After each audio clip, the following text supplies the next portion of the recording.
Merci beaucoup pour votre accueil. Alors c'est vrai que l'idée de ce livre est née, d'un double constat.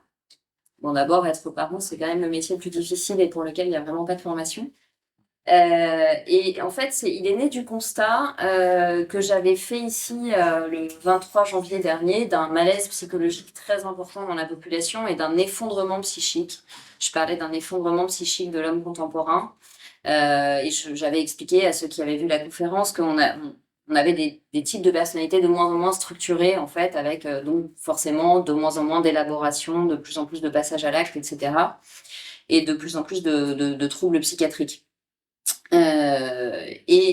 Dans cet effondrement psychique global est arrivée la crise sanitaire, avec une vague pédopsychiatrique particulièrement préoccupante. Et aujourd'hui, malheureusement, la classe d'âge qui va le plus mal dans la population, ce sont les mineurs. C'est-à-dire qu'aujourd'hui, les individus qui consomment le plus de psychotropes, c'est absolument tragique de le dire, mais ce sont les moins de 20 ans. 25 ans.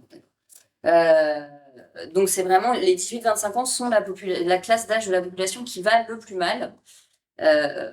Et je vais avoir l'occasion ce soir de développer le fait que le narratif permanent de la crise ne les aide pas particulièrement à se projeter. Donc ce livre est né d'un premier constat, celui de l'effondrement psychique de la population et plus particulièrement des mineurs, auquel s'est ajouté le constat de la fin de l'autorité parentale, puisque tout au long de la crise, je me suis dit, la meilleure manière d'aider les enfants, c'est probablement que j'aille aider les parents, étant moi-même prise dans ce double rôle de psychologue et de maman, puisque j'ai 3 enfants. Comment je fais pour aider les parents qui se sentent très seuls, étant donné que j'ai accès à une parole médiatique, il faut que je les aide à reprendre confiance en eux dans un monde qui n'a de cesse d'agresser l'autorité parentale et toute figure d'autorité au sens d'amour et de fermeté et pas au sens d'autoritarisme infantilisant. Alors ce qui est intéressant de constater, c'est que la dégradation de la santé mentale chez les enfants suit une courbe qui est exactement la même que celle de la baisse de l'instruction et de la destruction des repères familiaux. C'est incroyable. C'est-à-dire que moins l'école instruit et moins les parents éduquent, et plus les enfants vont mal et vont en consultation, c'est très surprenant. Donc face à ce double constat d'une santé mentale dégradée, d'une confiscation de la parole parentale, qui ne date pas du narratif Covid, hein, ça fait quand même quelques années qu'on est énervé par les manuels d'histoire à l'école, il m'a semblé urgent de faire un pas de côté pour penser ce qui est en train de nous arriver, à nous parents, puisque c'est le leitmotiv de ce livre, leurs besoins sont nos devoirs, et que le monde postmoderne a le chic pour nier non seulement la différence des sexes, mais particulièrement la différence des générations et placer les enfants au même niveau que les adultes. Voilà, donc partant de ce double constat, j'ai fait un livre un petit peu, on va pas dire hybride parce que ça fait penser aux voitures électriques, mais un livre un petit peu, comment dire, c'est un peu une mosaïque, c'est-à-dire qu'il y a une première partie qui est un petit peu une rétrospective sur qu'est-ce qui s'est passé depuis 40 ans dans la société pour qu'on en arrive en fait à ce que de telles mesures soient possibles. Qu'est-ce qui s'est passé depuis 40 ans dans le psychisme collectif et dans la sphère politique pour qu'il soit possible de prendre à ce point les enfants en otage d'une crise sanitaire qui, encore une fois, n'était pas une maladie pédiatrique. Et puis, je reviens sur une notion dont l'ignorance a rendu possible beaucoup de dégâts, qui est la notion de traumatisme, en fait. Qu'est-ce qui se passe face à un stress chronique répété dans le cerveau d'un enfant et de quelle manière un enfant va se dissocier et comment on va confondre et appeler résilience, ce qui est en fait de la suradaptation à quelque chose qui est contraire aux besoins pédiatriques et aux besoins inhérents au développement de l'enfant, et comment on a pu penser que des enfants en fait allaient bien, s'en fichaient, se faisaient très bien à la situation, alors qu'en fait ils étaient en train de complètement se dissocier d'eux-mêmes et de glisser tout doucement vers des phobies sociales, des phobies scolaires, des angoisses importantes, des somatisations importantes, etc. Donc je reviens sur cette notion du traumatisme et ce concept de dissociation qui est qui est assez mal connu quand on n'a pas étudié la psychologie. Et donc, les parents n'étaient pas outillés, en fait, pour comprendre ce qui était en train d'arriver à leur enfant. Et je reviens sur l'idée qu'il y a eu une scène inaugurale traumatique qui a été en fait en France le 16 mars 2020. C'est-à-dire qu'à partir du moment où la vie s'arrête et où tous les repères vacillent parce qu'on est confiné, le choc fait qu'ensuite, on va rentrer à notre insu dans une logique traumatique pour beaucoup d'entre nous et on va être prêt à accepter n'importe quoi pour que ça n'arrive plus. Et ça, c'est exactement la logique du trauma. C'est-à-dire que quand on a vécu le confinement, et qu'ensuite on vient de dire sur les plateaux de télévision, vous savez, fermer des classes, isoler des enfants pendant 10 jours alors qu'ils n'ont pas de symptômes, etc., c'est quand même pas très bon. Le masque à l'école, ça fait quand même des retards de parole chez les petits, etc. On vous répond, bah oui, mais c'est mieux qu'être confiné. Oui, certes. Et là, en fait, je comprenais que mes interlocuteurs étaient dans la logique du traumatisme. C'est-à-dire que tout n'est pas ça. Quand un enfant a été enfermé dans le noir, battu, agressé, abandonné, il va se dire tout n'est pas ça et il va être prêt à se soumettre à des mauvais traitements qui lui semblent moins violents que le mauvais traitement initial. Et de la même manière, la population a été totalement sidérée parce que tous nos repères et tout le contrôle qu'on avait sur nos existences a volé en éclats. Et donc, à partir de là, pour beaucoup d'entre nous qui n'avaient peut-être pas l'ancrage et le recul nécessaire pour analyser ce que signifiaient en fait des mesures telles que le pass sanitaire, le masque à l'école, etc., ils étaient dans une logique du tout n'est pas ça. Et en fait, quand les adultes sont dans cette logique du trauma, ils sont plus en mesure de protéger leurs enfants. Donc je reviens là-dessus et puis je fais un bilan épidémiologique de la santé mentale des jeunes que j'ai envie de vous épargner ce soir parce que je pense que si vous voulez les chiffres, vous irez regarder et puis il y en a beaucoup sur Internet, donc ils sont faciles à trouver. J'ai pas envie de faire du cabinet de conseil avec des PowerPoint avec des chiffres. Mais voilà, tout est sourcé dans le livre. Les troubles psychologiques ont énormément augmenté, mais il y a eu aussi, pour moi, un dévoiement de la psychiatrie, c'est-à-dire qu'on s'est mis à psychiatriser toute expression de la souffrance psychique. Or, une manifestation de souffrance psychique chez un enfant dans un monde où toutes les places sont confuses est finalement une expression de santé. De santé. C'est-à-dire qu'il est sain qu'un enfant aille mal dans un environnement pervers. Et donc, évidemment, il faut faire très attention quand on est psychologue et quand on est psychiatre à ne pas psychiatriser et moléculiser l'expression d'un mal-être qui est le cri d'un être humain à qui on demande de faire tout ce qui est contraire à son développement. Enfin, moi, c'est ce que j'avais dit quand on m'avait dit « vous devez être très contente qu'il y ait des cas de consultation remboursés chez le psychologue ». J'avais dit « mais non, en fait, on n'est pas là pour faire accepter l'inacceptable. Donc, ne comptez pas sur moi pour faire une facture pour expliquer à un enfant que quand même, c'est normal qu'il porte le masque parce que sinon, il va tuer mamie. » Non, mais c'est pas possible. Enfin, je veux dire, on a vraiment... Il faut faire attention quand on a...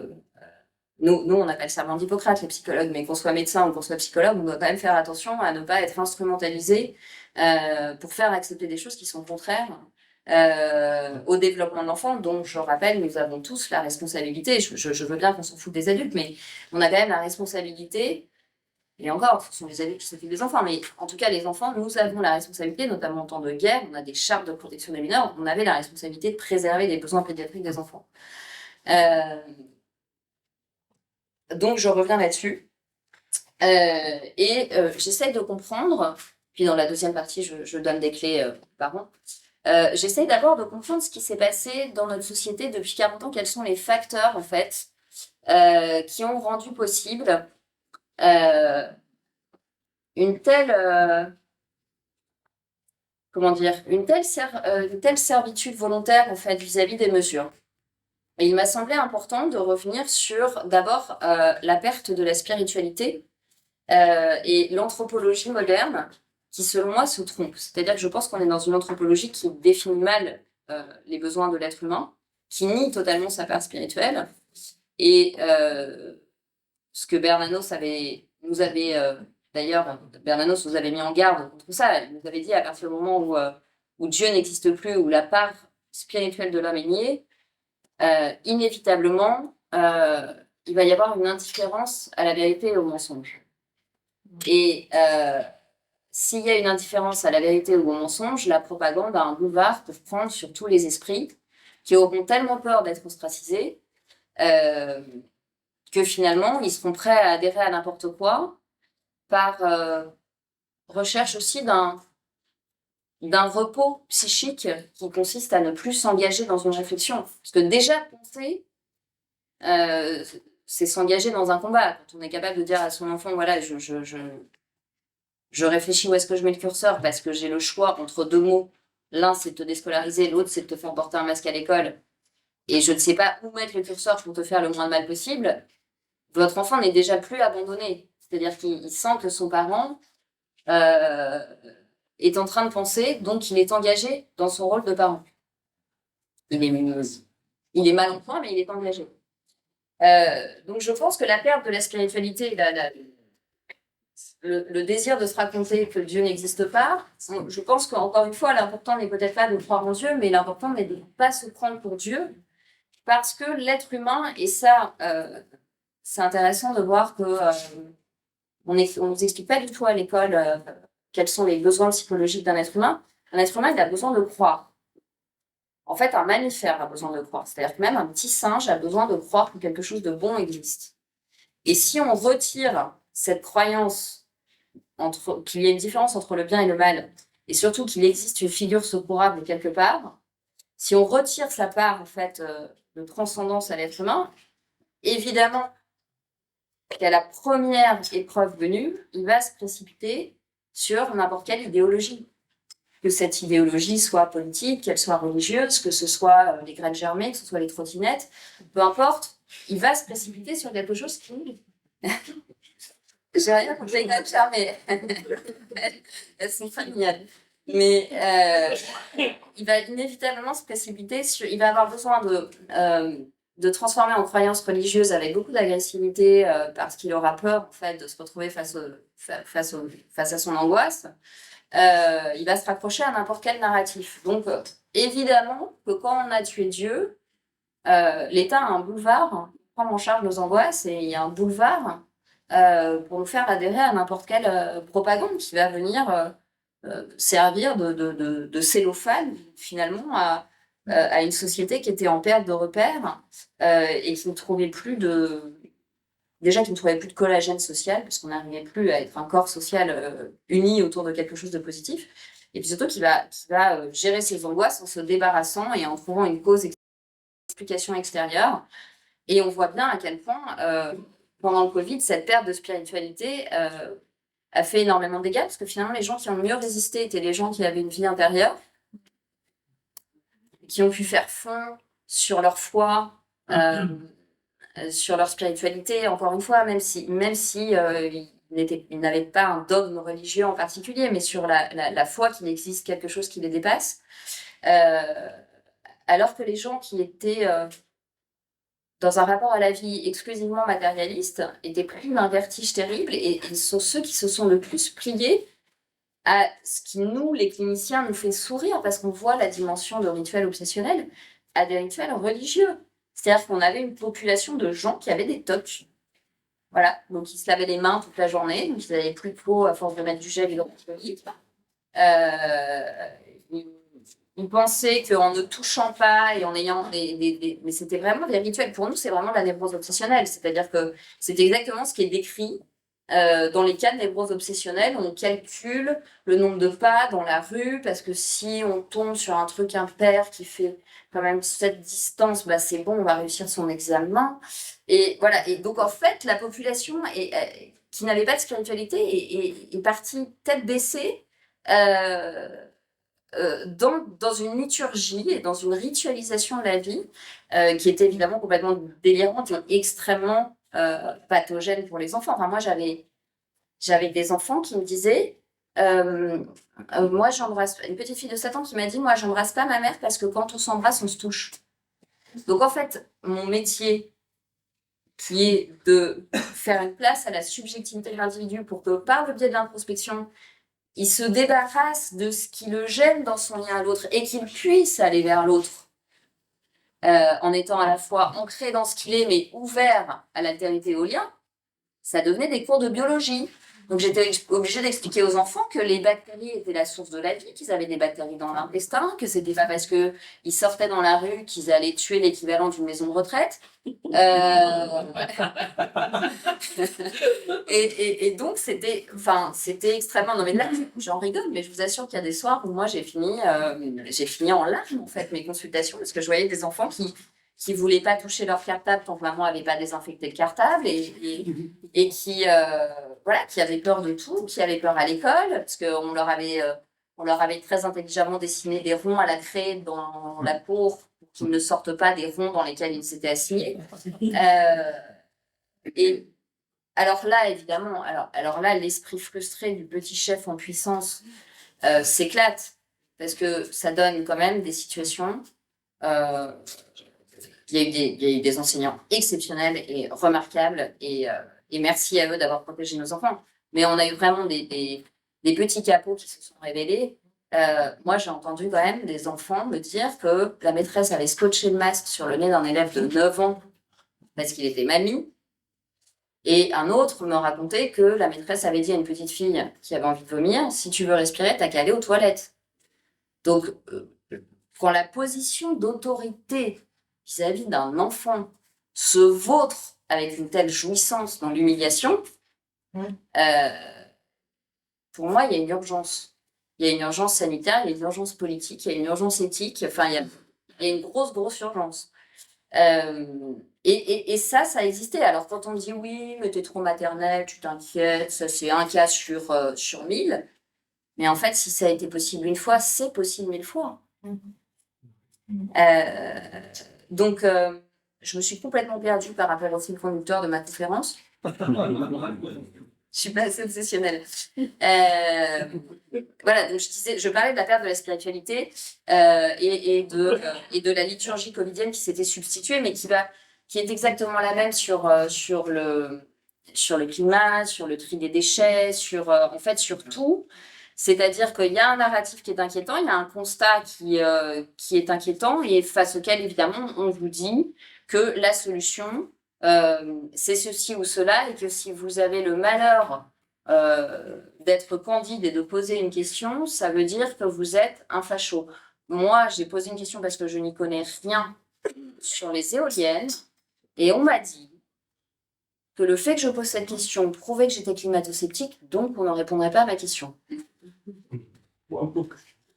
Et là, je me suis dit... Mon interlocuteur a un quotient intellectuel très élevé. Voilà, donc il y a eu cette perte de spiritualité qui a joué. Il y a la substitution, moi je pense, qui a été décrite par Husserl, du positivisme scientifique à la philosophie. C'est-à-dire qu'à un moment donné, on avait une médecine qui était la rencontre de la philosophie et de la science. Et en fait, le positivisme scientifique a pris tellement de place dans une anthropologie très matérialiste qu'on s'est retrouvé dans un empire du chiffre, en fait. C'est-à-dire que la vie humaine n'a plus été le lieu d'une narration et d'une histoire avec des signifiants et d'une compréhension globale de l'être humain, mais a été exclusivement ramené à un paradigme statistique. Et moi, je l'ai vécu de très près pendant la crise. J'ai vu à quel point les médecins étaient enfermés dans leur formation, dans un rapport à la vie exclusivement chiffré. Et je me suis dit peut-être qu'il est important que je rappelle au grand public que quand les gens me disent je crois en la science, je crois en la médecine, bon d'abord cette phrase n'a pas de sens puisque si vous croyez c'est plus de l'ordre de la science, c'est de l'ordre de la foi. Mais surtout, il faut qu'on ait conscience que la formation des médecins d'aujourd'hui n'est pas la formation des médecins d'il y a 60 ans.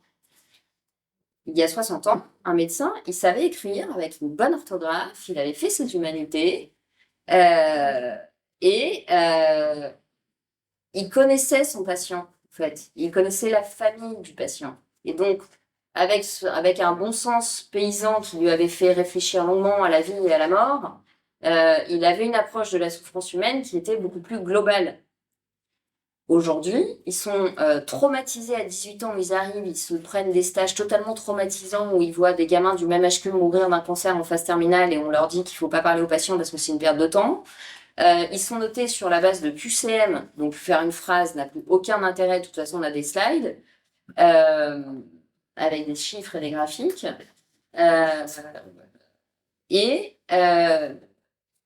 Je pense que la dimension traumatique de leur formation les dissocie totalement de leur affect et de leur capacité d'empathie.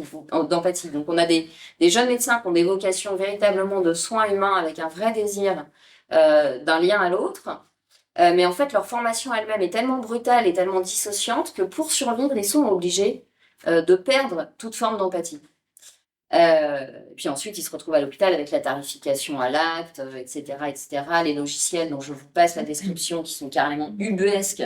Mais je pense que Kafka a été largement dépassé par la bureaucratisation de l'hôpital, quoi. C'est quelque chose d'être... Enfin, moi, j'y ai assisté, j'ai quitté l'hôpital en 2009 pour ça, c'est complètement hallucinant. Et cette bureaucratisation du soin, évidemment, est extrêmement délétère, aussi bien pour les soignants que pour les soignés. Donc cette substitution de la philosophie, enfin du positivisme scientifique à la philosophie. Et puis évidemment, ce qui a rendu tout ça possible, pour moi, c'est la baisse de l'instruction. Parce qu'il est évident que, étant donné que ma génération est la première, j'ai 41 ans, je pense que je suis vraiment la première génération particulièrement frappée par la baisse du niveau d'instruction. C'est-à-dire que je suis la génération où arrive la méthode globale, etc., etc. On fait en sorte de tout le temps changer les méthodes pour que les parents puissent pas aider les enfants à apprendre. Et cette baisse du niveau d'instruction est évidemment un boulevard. Pour avoir un esprit très moutonnier, parce que moins vous êtes instruit, moins vous pouvez argumenter dans un débat. Donc soit vous vous énervez, soit vous vous soumettez, en fait. Et l'hystérisation du débat aujourd'hui dans la sphère publique sur à peu près tous les sujets montre cette baisse d'instruction. Parce qu'en fait, quand les gens s'énervent, on sent bien que c'est parce qu'ils sont complètement à court d'arguments, donc ils sont obligés de se réduire dans des postures idéologiques. Et du coup, maintenant, moi, quand on m'insulte, ça me rassure. Parfois, parce que je me dis, bon, ça veut dire que j'ai raison, en fait. Ça veut dire qu'il n'y a vraiment pas d'argument en face et que mais en même temps, c'est très inquiétant de voir à quel point tant la santé mentale que la démocratie sont frappées par la baisse du niveau d'instruction, parce que lire et penser sont quand même des facteurs de protection contre la dépression et contre la violence, on le sait. On sait que moins un enfant a de mots de vocabulaire, plus il va se battre dans la cour de l'école. Enfin, je veux dire, c'est pas compliqué. Quand vous avez 3 mots pour exprimer votre frustration et vos émotions, vous cassez beaucoup plus vite la gueule de votre copain. Quand vous pouvez écrire un sketch, raconter une histoire, faire du sport, évidemment, ce dont ils ont été privés, il y a une possibilité d'élaborer quelque chose et de remettre du lien dans la tête et du lien dans la cour de récré.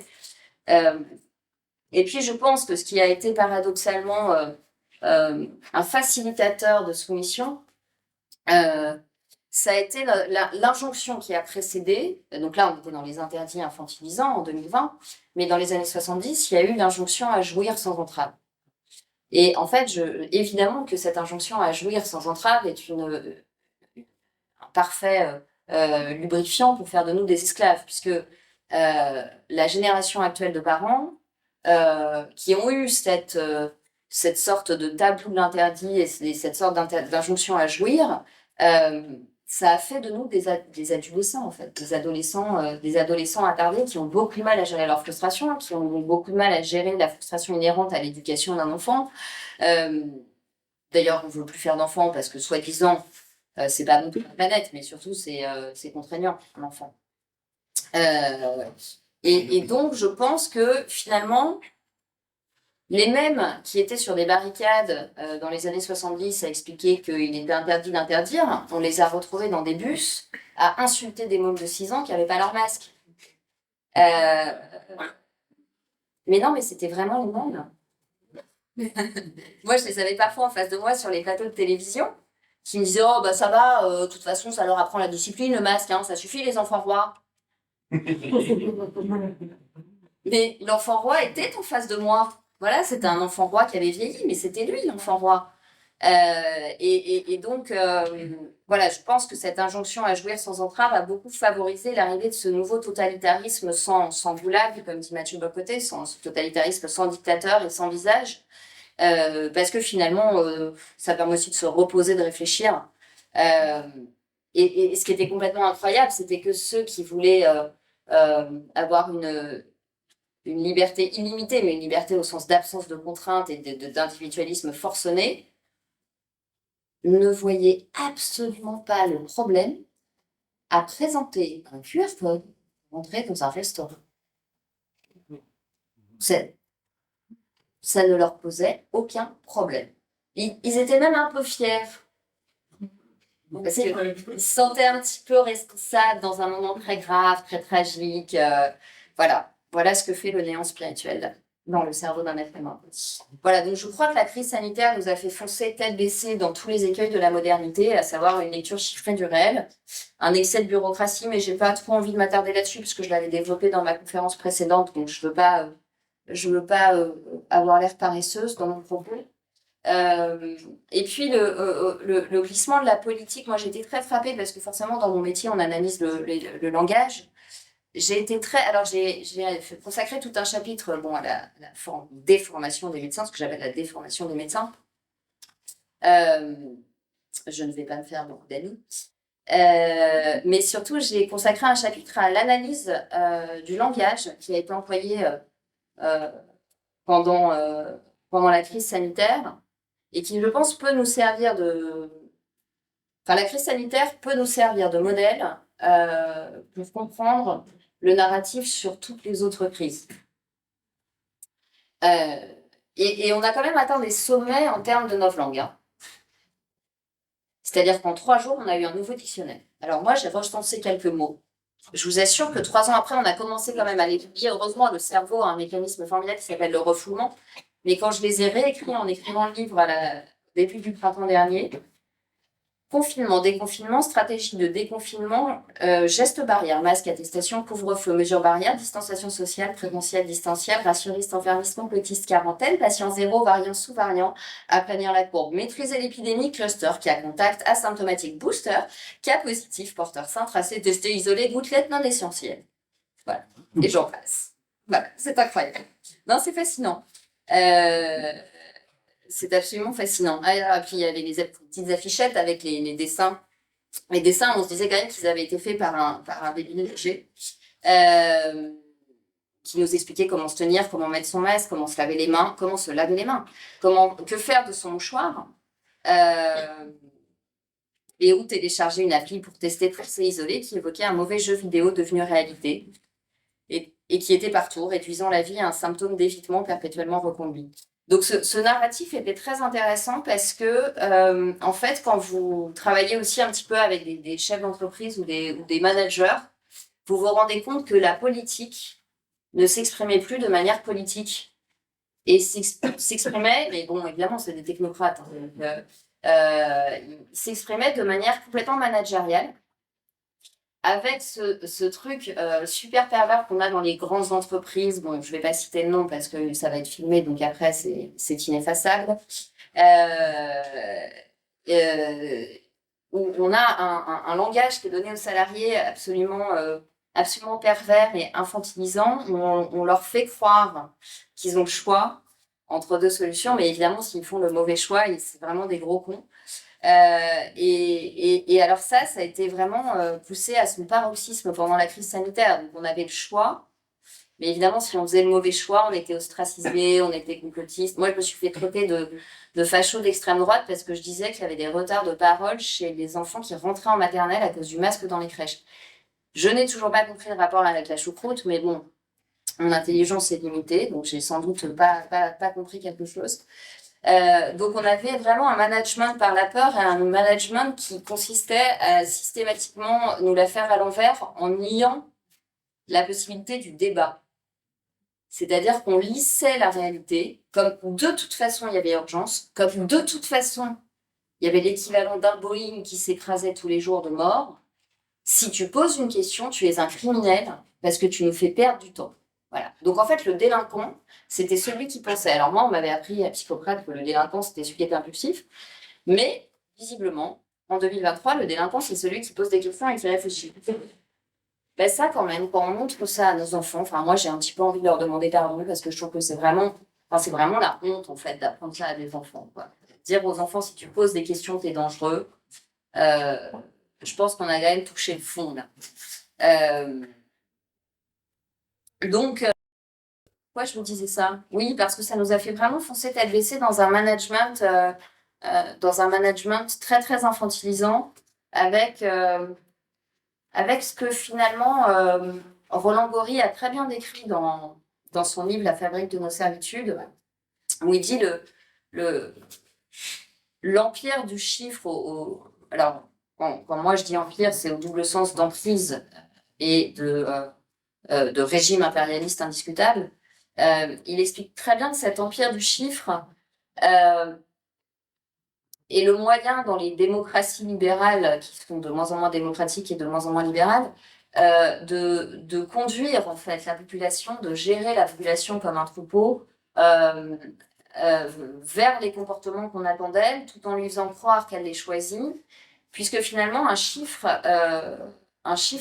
c'est indiscutable et en même temps c'est très fragile. C'est-à-dire que nous on nous balançait des chiffres à la télévision, personne ne savait d'où ils sortaient, personne ne savait comment ils avaient été évalués. Et quand on a dit sur les plateaux de télévision que le rapport de la l'ADIH montrait qu'on avait confondu les morts du Covid avec les morts avec le Covid, ça a fait un scandale. Mais donc on voit bien à quel point les chiffres, on leur fait dire absolument ce qu'on veut. Enfin, moi j'ai eu des expériences en tant que dans ma courte vie de chercheuse à l'INSERM,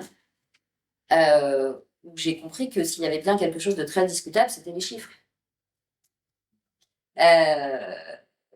Parce que quand il faut absolument publier très rapidement un article dans une revue, on introduit des biais méthodologiques et puis c'est pas très grave, les biais méthodologiques, parce que de toute façon, il faut rendre le papier. Mais donc, s'il y a des biais, le résultat sur l'échantillon qu'on a fait ne veut plus rien dire.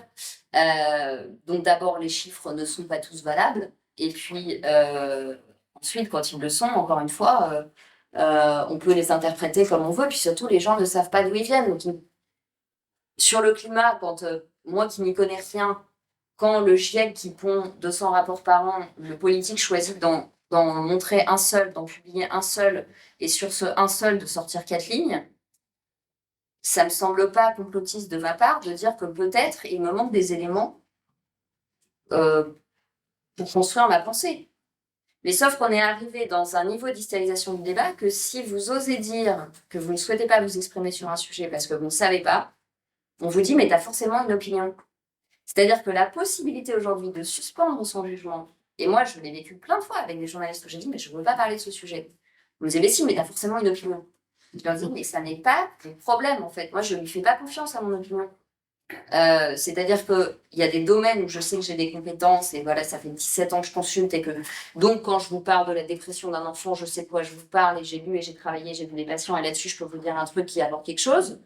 Mais si vous me faites parler du climat ou si vous me faites parler de l'inflation, d'abord mon opinion moi-même je ne la connais pas bien et surtout elle n'a aucun intérêt parce que en fait les informations que j'ai, je suis sourcée de manière tellement parcellaire qu'il est évident que pour l'instant ma pensée n'est pas aboutie. Et la possibilité de dire là-dessus ma pensée n'est pas aboutie, donc je suspends mon jugement et je ne vous donne pas mon opinion, c'est plus possible en fait. On est arrivé à une telle hystérisation qu'il faut que tout soit binaire. Et ça, c'est vraiment extrêmement inquiétant pour les gosses. Et moi, je répète toujours à mes enfants, tu as le droit de ne pas avoir d'avis. Et puis, tu as le droit d'avoir un avis, mais n'importe lequel, mais tu argumentes ton avis, s'il te plaît. Et surtout, évidemment, vous êtes obligé d'avoir une opinion, et puis ensuite, on vous dit quelle opinion il faut avoir pour ne pas être condamné à une mort sociale ou à diverses étiquettes que l'on connaît tous trop bien ici. Voilà. Et donc, c'est très marrant parce que je me suis fait la réflexion l'autre jour, je réfléchissais sur la question de la pensée binaire, et je me disais que finalement, on n'avait jamais été si peu rationnel qu'à l'heure de l'empire du chiffre. Donc, il y a vraiment on est vraiment dans une époque qui est marquée par le paradoxe parce qu'on vous sert des chiffres à toutes les sauces pour pas discuter. Et on n'a jamais été autant dans la croyance, en fait. Je me déprime. Vous me dites si je parle trop vite ou si je parle trop lentement, parce qu'à la télé, je suis obligée de parler très très vite avant qu'on coupe la parole. Et, et à la maison, quand je dis bavarde, je parle très très lentement pour qu'on s'endorme. Donc je sais pas si gérer mon début. Voilà. Alors je crois que la fin de l'autorité parentale à laquelle on a assisté ne peut pas se comprendre si on ne remonte pas en fait à ce qui s'est joué après la Deuxième Guerre mondiale au niveau de la société. Je crois vraiment que ce qui nous a conduit à un accident anthropologique, c'est que face aux horreurs de la Seconde Guerre mondiale, on s'est précipité dans l'idée que la technologie allait nous sauver de tout et notamment du retour de l'horreur. Et on voit tous les jours que la technologie non seulement ne nous sauve pas du retour de l'horreur, mais l'accélère et la démultiplie. Et à partir du moment où on s'est dit que la technologie, donc la virtualisation et la bureaucratisation de la sphère politique allait nous sauver de l'horreur, finalement, on a volé l'autorité parentale. Parce qu'en gros, on a dit aux gens, la subjectivité, c'est de la merde. Vous pensez des trucs, mais c'est pas important, non, c'est mieux que vous. Et c'est là qu'il y a eu, pour moi, le mariage entre le pire du socialisme et le pire de l'ultralibéralisme. C'est-à-dire qu'il y a eu une confiscation de l'instruction par l'idéologie. Hein, ça, on le voit tous les jours aujourd'hui à l'école. On instruit de moins en moins et on endoctrine de plus en plus en biologie.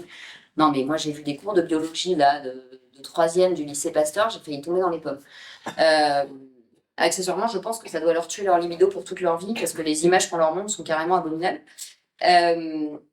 Mais ce que je veux dire, c'est que l'entrisme idéologique à l'école, sous prétexte qu'il faut débarrasser l'élève d'éventuelles pensées pas propres à la maison, associées à la puissance de la technologie, du progrès technologique et de la société ultralibérale, totalement mondialisée et sans frontières, ça a vraiment scié la branche de l'autorité parentale. Parce qu'en gros, on a dit les traditions, c'est de la merde. La mémoire, ça sert pas à grand-chose, parce que de toute façon, tu as une tablette. La lecture, c'est has-been, c'est ennuyeux. Et donc, finalement, on a renié aussi sur tout ce qui donnait une qualité d'atmosphère au foyer. Et parfois, quand je fais des conférences sur les écrans, je suis très étonnée de voir qu'il y a des parents qui me disent qu'il y a la télévision pendant les repas avec des tout-petits, qu'un tout-petit a une tablette. Je suis très étonnée de voir la réaction des parents quand je leur dis qu'il ne faut pas d'écran avant 3 ans parce que ça a des effets délétères au niveau neurobiologique.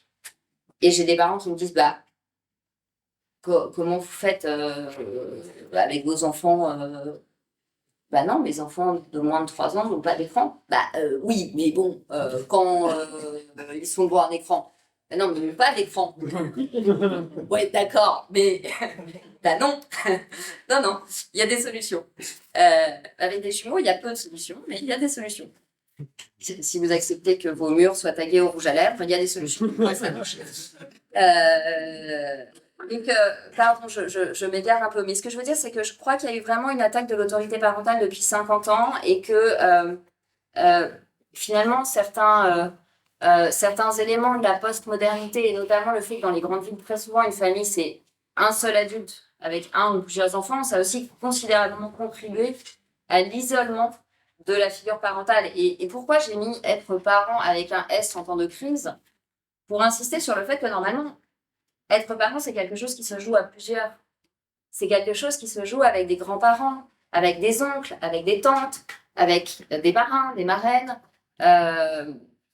avec un conjoint. Même si on est divorcé, on peut continuer d'être parents ensemble, même si on vit plus sous le même toit.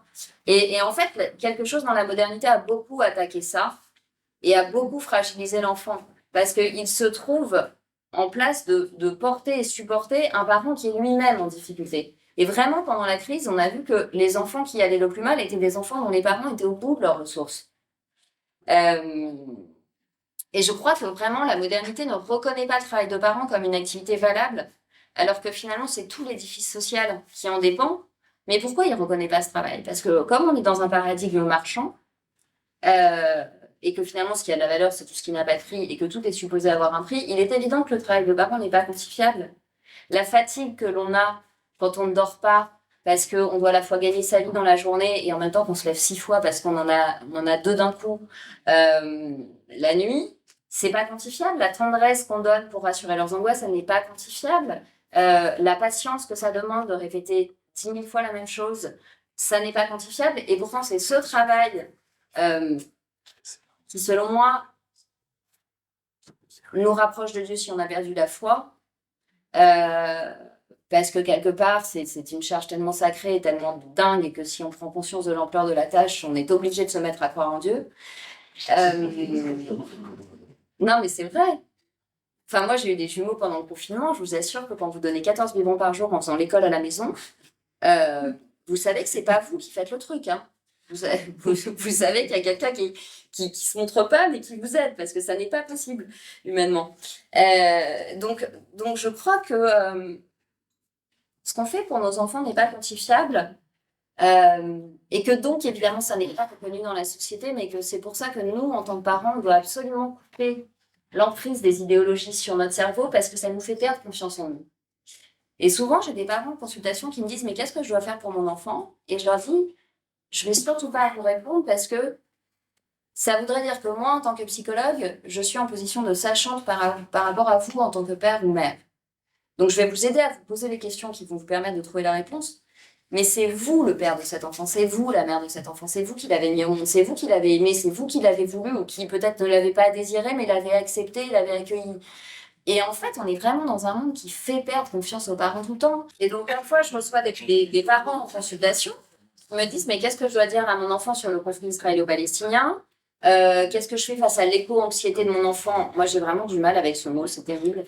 Non, mais je veux dire, les pauvres gosses, quoi. Maintenant, on a une nouvelle pathologie qui est l'éco-anxiété, quoi. Non, mais ça s'appelle la culpabilité primaire d'exister. C'est-à-dire qu'ils veulent plus faire d'enfants parce qu'ils pensent qu'un bébé va tuer un arbre. Donc moi, je suis coupable de déforestation comme toutes les mères de familles nombreuses. Mais c'est terrible, en fait. Et ces parents-là, je leur dis, mais votre enfant, votre fonction parentale, en fait, on nous a jamais appris à l'école ce que c'était que la fonction parentale. Mais la fonction parentale, c'est pas d'être omniscient, c'est pas d'être tout puissant, surtout pas, justement, c'est de transmettre l'humilité à notre gamin et de lui dire je ne suis pas omniscient, donc voilà, moi j'en sais pas beaucoup plus que toi, peut-être sur le conflit israélo-palestinien, ou il se trouve que j'ai fait un doctorat sur ça.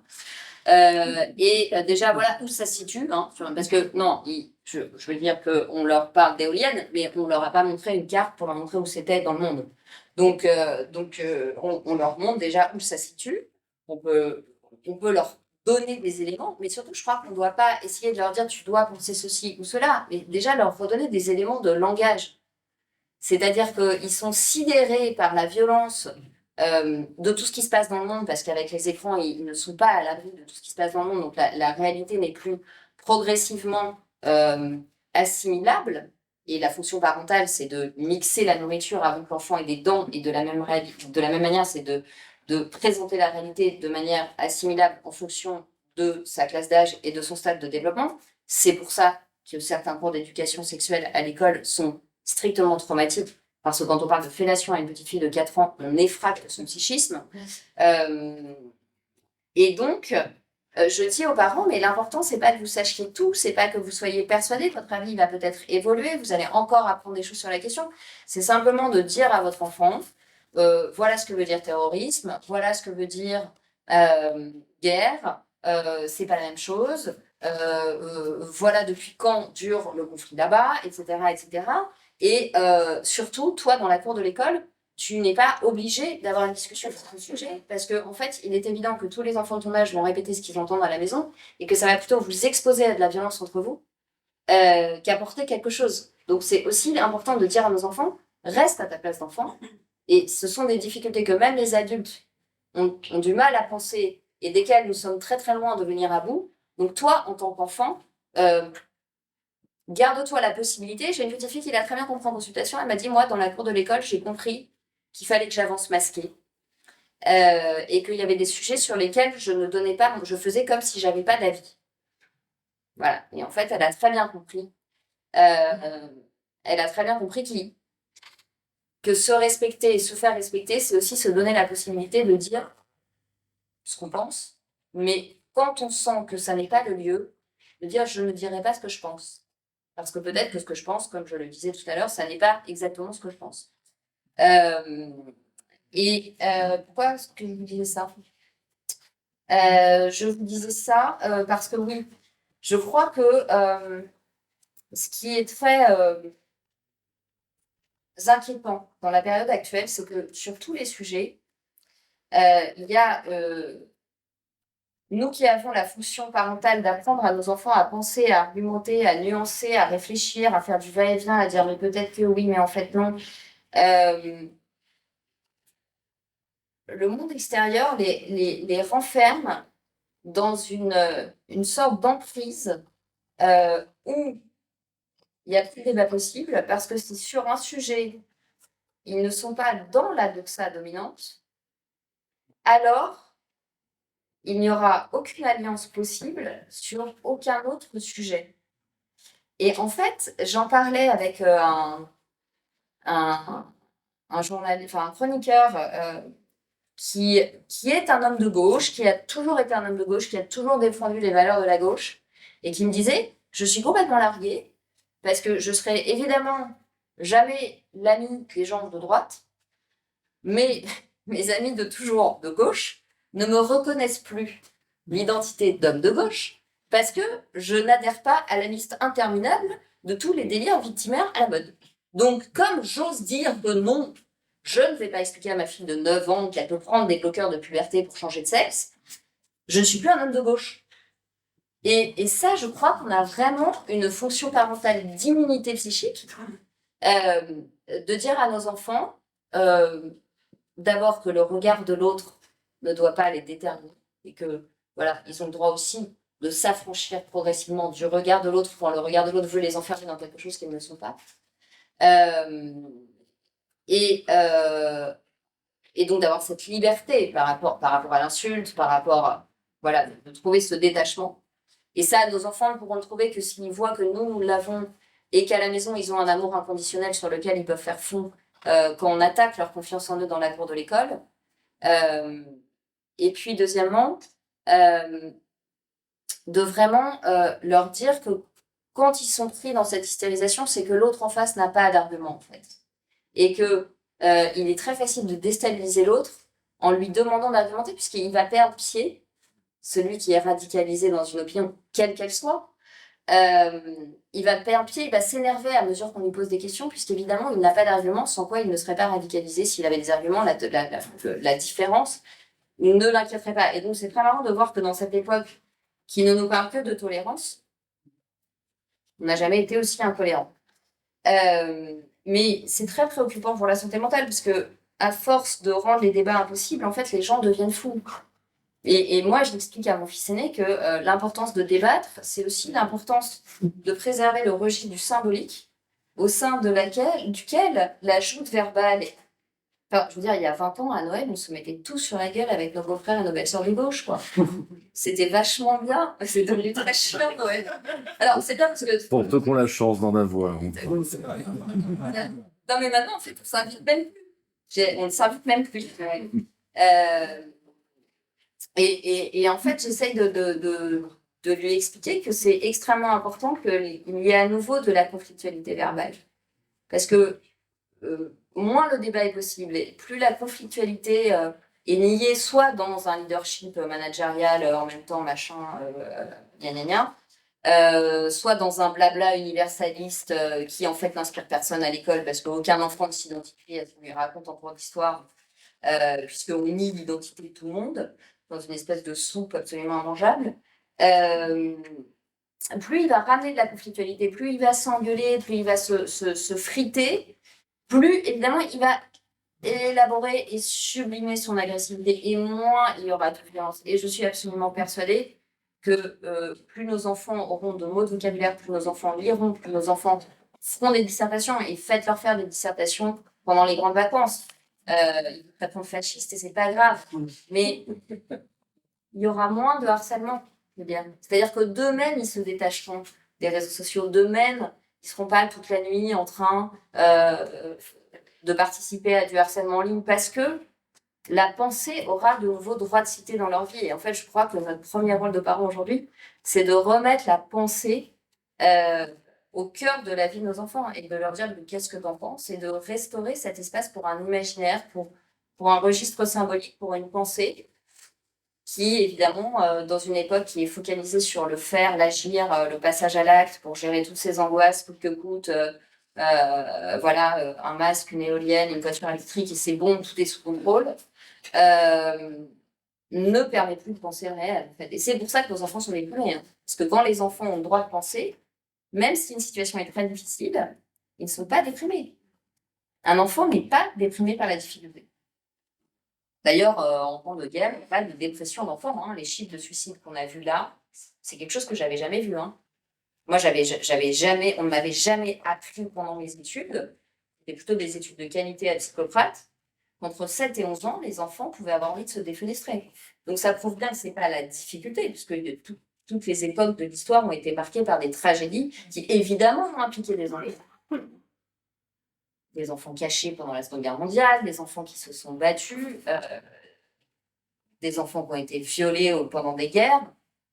Et pourtant, il n'y avait pas de suicide. Et là, on a eu une explosion des tentatives de suicide chez les petits, les 7-11 ans. Donc un âge où la notion de suicide n'existe pas. Avant l'adolescence, ça n'existe pas en fait, la notion de suicide, sauf cas exceptionnel de torture absolument barbare. Et encore, l'enfant aura plutôt tendance à se dissocier, à s'identifier au bourreau et à devenir un barbare qu'à se suicider. Donc le geste suicidaire est quelque chose qui est absent normalement. Et ça s'est énormément développé pendant la crise sanitaire. Donc, ça prouve bien que la problématique n'était pas une problématique de difficulté et d'effort, mais une problématique de perte de sens et d'impossibilité et d'interdiction de penser le réel. Voilà. Je n'ai pas du tout suivi le fil conducteur. Je ne sais pas si je continue ou pas. En tout cas, il y a tout un chapitre justement sur l'enfance sacrifiée, sur l'enfance sacrifiée du fait que nous, les parents, avons vécu le tragique parce que nous avons vécu le dilemme entre deux mauvais choix, entre les privés de ceci ou les privés de cela, et que je crois qu'être empathique à la vulnérabilité d'un enfant, ça nous renvoie à nos propres souffrances passées d'enfants, et parfois ça nous fait douloureusement toucher les limites de nos propres ressources. Voilà. Dans la deuxième partie, je donne évidemment beaucoup de clés sur le stade de développement de l'enfant, comment identifier la détresse d'un enfant, comment distinguer un mal-être normal et un mal-être pathologique, et tout ce qui est en votre pouvoir de parent bien avant une consultation chez un psy. D'ailleurs, moi, ça m'arrive de dire à des parents, mais venez pas. La semaine prochaine, vous passez 1 heure avec lui à marcher, vous lui parlez, vous économiserez le prix de la consultation, et je pense qu'il ira très bien. Et j'ai une maman qui m'en avait beaucoup voulu lui dire ça, et puis qui m'a écrit quelques temps plus tard une lettre en me disant, mais en fait, merci, parce que j'ai sanctuarisé le mercredi après-midi avec mon fils, qui est très jaloux de son petit frère, et depuis, il n'a plus trop de l'attention. Voilà, ça aurait quand même été ballot de le mettre sur Italie, celui-là. Mais non, mais c'est vrai. Je veux dire, c'est très difficile de trouver du temps pour nos enfants quand la contrainte économique est obligée de travailler, mais on peut quand même y arriver avec des astuces assez simples. Voilà, peut-être qu'on va passer aux questions-réponses si vous voulez. Je ne sais pas du tout si j'étais dans le sujet. Enfin.